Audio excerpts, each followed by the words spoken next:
Videomu izleyen herkese merhabalar. Mutfağıma, YouTube kanalıma hoş geldiniz. Bugün sizlerle çok pratik, kolay ve lezzetli bir tarif olan patates mantısı hazırlayacağız. Hepinize keyifli seyirler dilerim.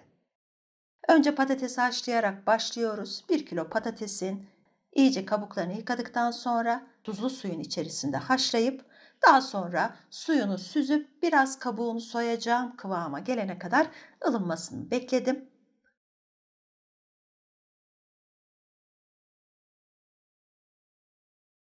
1 kilo patatesin kabuklarını soydum.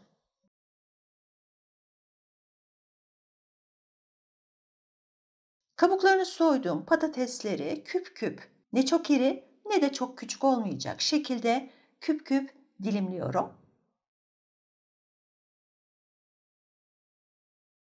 Tüm patateslerin kabuklarını soyup küp küp doğradıktan sonra sarımsaklı yoğurt hazırlayacağım.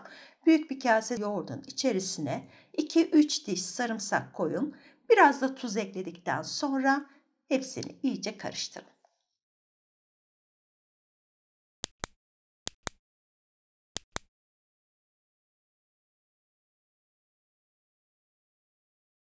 Patates ve yoğurt hazır olduktan sonra artık patates mantısını servise hazırlayabiliriz. Servis tabağının içerisine bir kat patates, biraz üzerine tuz serpin. Daha sonra hazırladığınız sarımsaklı yoğurt, tekrar patates olacak şekilde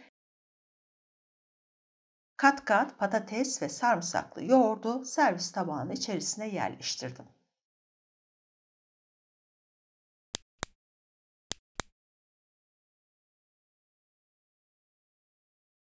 En son kata yoğurdu koyduktan sonra kızdırdığım zeytinyağının içerisine pul biberi koydum ve bu pul biberli zeytinyağını en üst kata döküyorum.